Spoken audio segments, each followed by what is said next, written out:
who referred to herself as a sex worker. She had pink hair, called herself Chelsea, joined the Chinook Center, which is a group of left-wing activists in Colorado Springs. Now, over that year, the activists learned that her name actually wasn't Chelsea, and she wasn't actually a sex worker. Strange. In fact, Chelsea's real name was April Rogers, and she was an undercover cop enlisted by the FBI to spy on the Chinook Center. Now, here's a picture of Rogers at a housing rights march with other activists. And what I find so hilarious is how the FBI just buys into stereotypes about left-wing activists. So it's like, oh, we need to find a spy, so let's find a woman with pink hair and have her claim that she's a sex worker, because, you know, that's what left-wing activists are. Anna, it was not really emphasized in the article at all, but I had the same exact reaction. It's hilarious what they think the left wing is. 100%. Like, all left-wing protesters have to have their hair dyed and are probably hookers.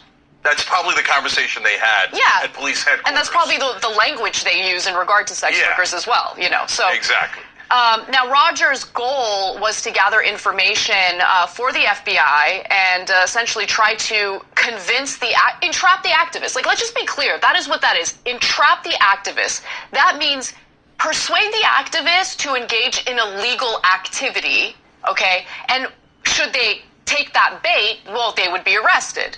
Now, here's how her strategy works, okay? Rogers volunteered with administrative tasks, which gave her access to information of all the organizations that used that particular center as an office. She sent that information to the FBI like any good spy would. Rogers also invited at least 2 young male activists to her apartment and implied to them that there was a possibility of, a sexual encounter among them, okay? Now, here's what one activist found when they showed up to her apartment. One of the activists lured to a meeting with Rogers described walking into the apartment, and there's 2 guys sitting there with her, he said. Rogers asked if he could find her an illegal gun to buy. The activist recalled, "I'm not going to sell one to you illegally," the activist, a firearms enthusiast, told Rogers and her 2 companions. He then left. Now, another activist admitted to enjoying the honeypot scheme, but luckily the scheme didn't work. Rogers invited over a second man, Gabriel Palkic. Like the first activist, Palkic entered the apartment to find 2 men with Rogers. They said their names were Mike and Omar. Mike was missing his left leg from the knee down. Omar was kind of a Middle Eastern-looking guy with a big beard, he said. Both had tattoos, both were very buff. Now, according to Palkic, Mike and Omar told him that they could get him illegal weapons, like TNT and grenades, if he wanted it. But luckily, he didn't fall for it. He continued to hang around with Mike and Omar because they were generous, buying him meals, drinks, and cigars when they met.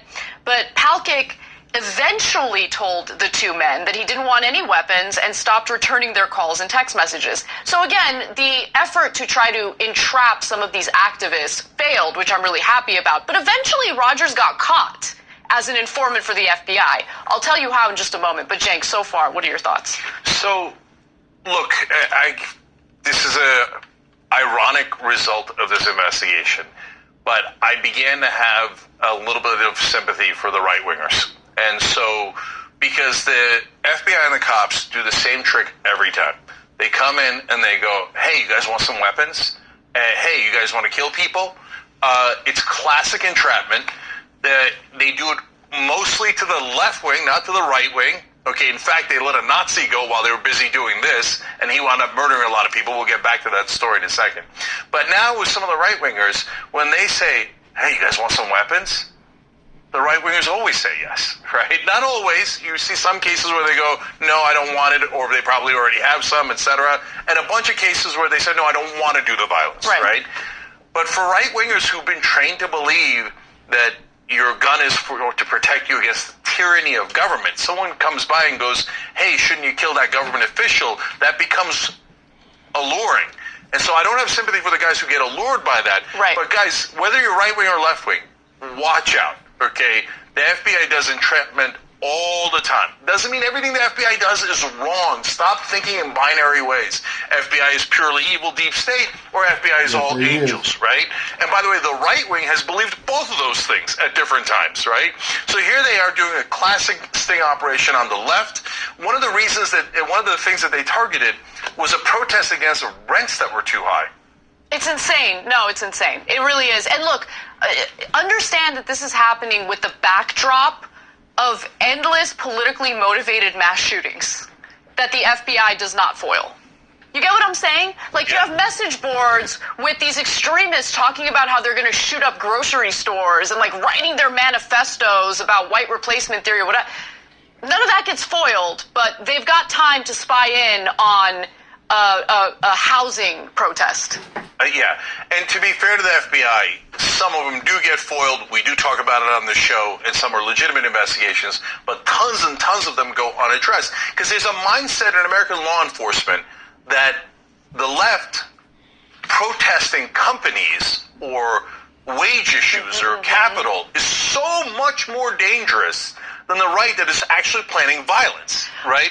And in fact, they said, the cops in those reports are like, on the rent protest, they're like, there was a couple of people with the red flags.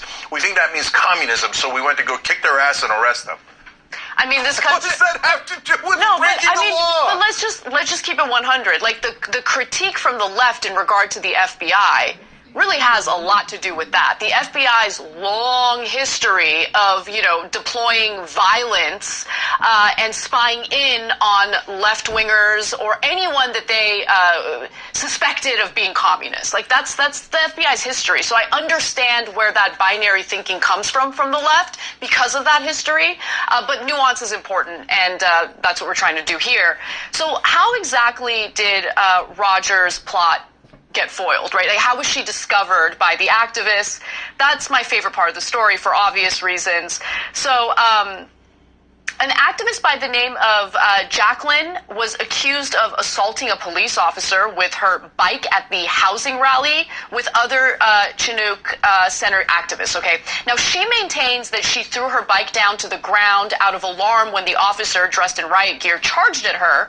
The bike never touched the officer. As part of the evidence in her case, Jacqueline was given access to the officer's body cam footage, and that is where things started to unravel for Roger. So in the footage, the officer mentioned there were 2 undercover cops among the activists. April with her giant boobs, the officer said, referring to one of the cops.